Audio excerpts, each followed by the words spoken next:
शक्तान् अशेषकाय प्रसृतान् शेषान् औत्सुक्यमोहारतिदां जघान यो पूर्ववैद्याय नमोस्तु तस्मै। हम अष्टांग हृदय का निदान स्थान पढ़ रहे हैं। उस निदान स्थान में हमारे कुछ श्लोक हुए हैं, उसके आगे के जो श्लोक है वो आज हम देखने जा रहे हैं। ये जो निदान स्थान है उसमें वातरक्त अध्याय जो है वो हम देख रहे थे, और वातरक्त अध्याय में भी हमारे वातरक्त के सारे श्लोक हुए हैं और आवरण जो है उसमें हम आज आगे का पढ़ रहे हैं। 50th श्लोक हमें आज लेना है। ओके, इति द्वाविंशति विधम वायोरावरणम विदुः। इधर तक हमारा हुआ था अपाने स कफम मूत्र शकृतस्यात् प्रवर्तनम इति द्वाविंशति विधम वायोरावरणम विदुः। इसके बाद में इधर ये जो है वो 22 आवरण अलग अलग बताए हैं। ये जो आवरण है दोषों को धातुओं को ऐसा आवरण अलग अलग बताया गया है, राइट। इसके बाद में जो 5 वायु है वो एक दूसरे के जब भी आवरण करते हैं तो क्या लक्षण आते हैं ये इधर वर्णन किया है। प्राणादयस्तथा न्यून्यम आवृण्वन्ति यथाक्रमम सर्वेपि विंशति विधम विद्यात् आवरणञ्च तत्। प्राण आदयः तथा अन्योन्यम आवृण्वन्ति यथाक्रमम। तथा इसका मतलब है जैसे कि ऊपर हमने देखा कि दोषों का या फिर धातुओं का आवरण रहता है, वैसे ही यानी तथा क्या होता है, प्राणादयः प्राण आदि जो है वो अन्योन्यम आवृण्वन्ति यथाक्रमम एक दूसरे को आवरण करते हैं। सर्वेपि विंशति विधम विद्यात् आवरणञ्च तत्। ये जो सर्वेपि विंशति विधम ये जो है ये 20 प्रकार के अलग अलग आवरण बताए गए हैं। विंशति विधम आवरणम ऐसा कहा गया है। फिर आगे निश्वासोच्छ्वास संरोध प्रतिशाय शिरोग्रहः रुद्रोगो मुखशोषश्च प्राणेन उदान आवृते। प्राणेन उदान आवृते, प्राण जो है उसने अगर उदान को आवृत किया है, प्राणेन तृतीया प्राणानी, इसका मतलब ऐसा है कि प्राण ने उदान को आवृत किया है। तो लक्षण कौन कौन से आते हैं। निश्वासोच्छ्वास संरोधः, प्राण जो है प्राणेन उदान आवृते, उदान अंदर है, प्राण ने उसको आवृत किया है, तो इसमें जो कार्य हानि दिखते है उसमें निश्वासोच्छ्वास संरोध, निश्वास और उच्छ्वास उसमें संरोध हो जाता है। श्वास लेना श्वास छोड़ना ये बात जो है उसमें रोधात्मक संप्राप्ति रहती है। प्रतिशाय शिरोग्रह, प्रतिशाय हमेशा रहता है, बहुत दिन तक चलेगा, और शिरोग्रह यानी हेड जो है वो हेवी लगता है। रुद्रोगो मुखशोषश्च प्राणेन उदान आवृते, रुद्रोग और मुखशोष ये लक्षण इसमें देखने के लिए मिलता है। रुद्रोग भी इसमें है। जैसे कि हमने जो चौथा अध्याय सूत्र स्थान का देखा था कि जब भी कोई भी जो वेग है उसको अगर हम रोकते हैं या फिर बलात् उसका प्रवर्तन करते हैं, ऐसे अगर किया जाता है तो क्या होता है, तो उसमें भी रुद्रोग की संप्राप्ति हो जाती है।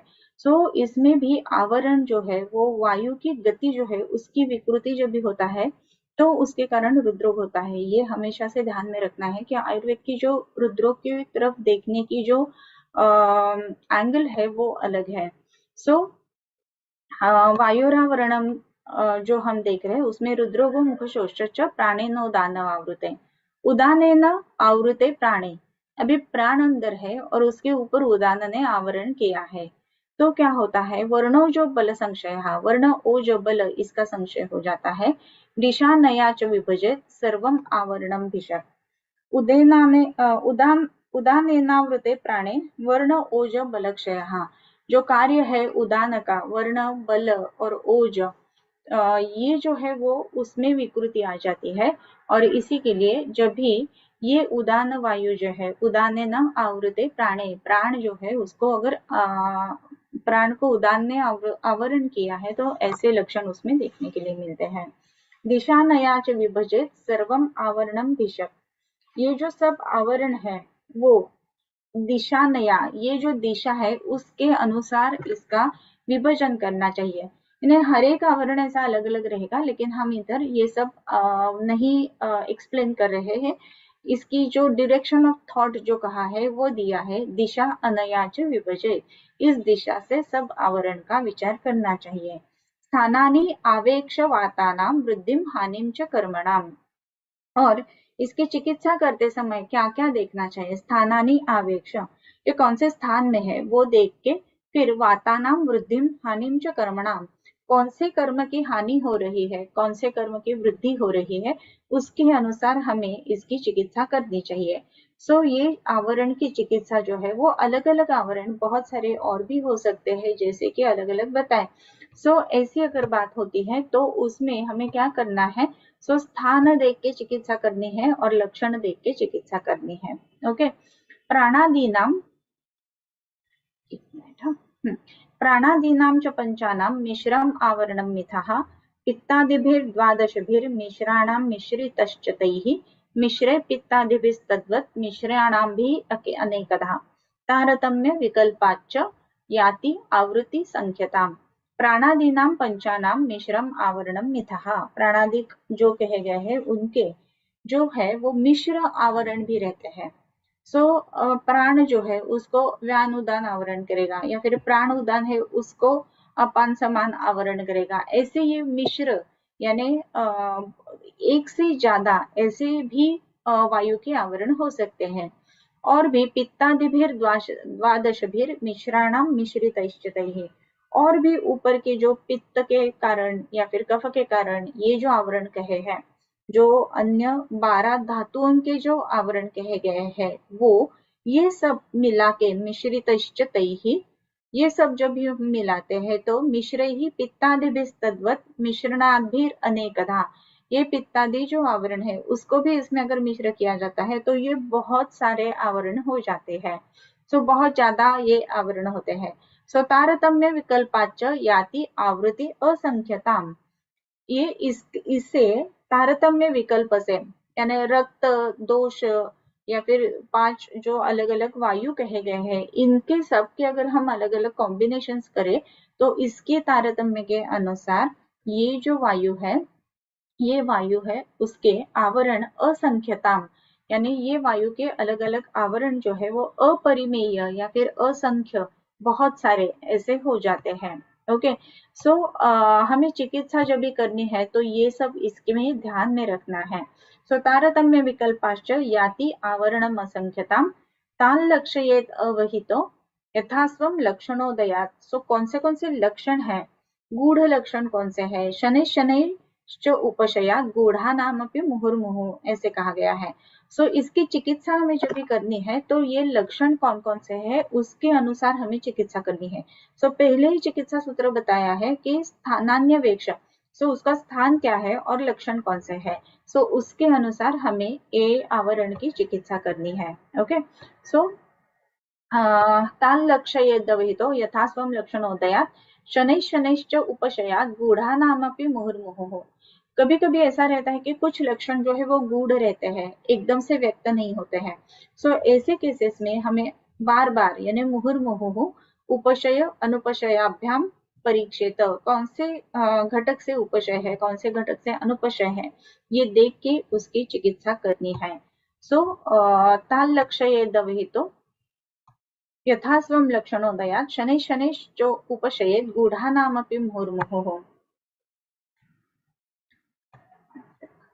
ओके, विशेषात् जीवितं प्राणः उदानो बलमुच्यते स्यात् तयोः पीडनात् हानिः आयुष्यश्च बलस्य च। विशेषात् जीवितो प्राणः, ये सूत्र बताया है, इसका मतलब ऐसा है कि बाकी जो धातुओं का महत्व है ही या फिर दोषों का महत्व है ही, लेकिन फिर भी उसमें ही कौन महत्वपूर्ण है तो वायु, क्योंकि वायु तंत्र यंत्र धरा, और इन सभी वायु में भी प्राण जो है वो बहुत ही महत्वपूर्ण है क्योंकि वो जीवित है। अगर प्राण है तो जीवित है, प्राण नहीं है तो नहीं जीवन है, इतना वो सिंपल है। सब जो दोष धातु मलामूलम ही शरीरम ये सब इम्पोर्टेंट है, करेक्ट। उसमें भी जो है वो धातु जो है मल से ज्यादा इम्पोर्टेंट है, वो भी करेक्ट है। मल से ज्यादा इम्पोर्टेंट है दोष, क्योंकि वो दोष क्या है, दूषण कर्तृत्व दोषाहा ऐसा कहा गया है। इसी के लिए वो धातुओं को दुष्ट करते, इसके लिए दोष ज्यादा महत्वपूर्ण है। दोषों में भी 3 जो दोष है वात पित्त कफ, उसमें भी वात ज्यादा महत्वपूर्ण है पित्त और कफ से, क्योंकि पित्त पंगु कफ पंगु ये कहा है। और इन पांचों वायुओं में अभी सबसे महत्वपूर्ण क्या है, तो प्राण, ये सबसे महत्वपूर्ण है। और इसी के लिए कहा है कि विशेषा जीवितम प्राणः और उदानो बलम उच्यते, ऐसे कहा गया है। पूरे शरीर में जो बल है वो उदान के कारण होता है। अभी बल अगर उदान के कारण है तो हमें ये भी एक चिकित्सा सूत्र मिल गया कि जो जो अलग अलग व्याधियां रहती है, उन व्याधियों में जिधर जिधर बहुत ज्यादा बल हानि होती है, सो उस बल हानि के लिए टैकल करने के लिए हमें कौन से वायु का अनुरोध करना चाहिए, तो उदान का अनुरोध करना चाहिए। ऐसे कौन कौन सी व्याधियां होती है कि जिसमें बहुत ज्यादा बलहानि है। सो एक तो गृहिणी है कि जिसमें बहुत ज्यादा बलहानि है। दूसरा जो है वो राजयक्ष्मा है कि जिसमें बहुत ज्यादा बलहानि है। सो इन दोनों व्याधियों में हमें बेसिकली देखना है कि उदान को हमें संभलना है। और भी आजकल बहुत सारे अलग अलग हम केसेस जो देखते हैं, इसमें आईबीएस जो है उसमें बलहानि होती है, या फिर कैंसर जैसे पेशेंट्स है उसमें भी बलहानि बहुत ज्यादा रहती है। सो ये सब हमें समझने के लिए उदानो बलम उच्यते, और उदान के अनुसार हमने एक लेक्चर में उदान के ऊपर जाने वाली वनस्पतियां कैसे हमें सोचनी है वो भी बताया था, वो भी लेक्चर आप जरूर देख सकते हैं। सो सूत्र स्थान का जो अलग अलग वायुओं का वर्णन है उस अध्याय में हमने ये कहा था। सो ऐसे हमें चिकित्सा करते समय उदानो बलम उच्यते स्यात् तयोः पीडनात् हानिः आयुष्यश्च बलस्य च। तयोः पीडनात् आयुषः हानिः, यानी प्राण का अगर पीड़न किया जाता है तो उसके कारण आयु की हानि होती है, और उदान का अगर पीड़न हो जाता है तो बल की हानि हो जाती है। ये बात ध्यान में रखना जरूरी है। सो प्राण और उदान इन दोनों का पीड़न जो है वो आयुष्य नाश और बल नाश इसमें परावर्तित होता है। आवृता वायवो ज्ञाता ज्ञाता वा वत्सरं स्थिताः प्रयत्नेनापि दुस्साध्या भवेयुरनुपक्रमाः।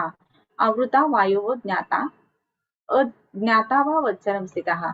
आवृता वायवः अज्ञाता, ये आवरण हुआ है, इसका ज्ञान ही हुआ नहीं, तो वो क्या होता है, प्रयत्नेनापि दुस्साध्या, वो बाद में चिकित्सा करने के ऊपर भी उसका प्रयत्न सफल नहीं होता है।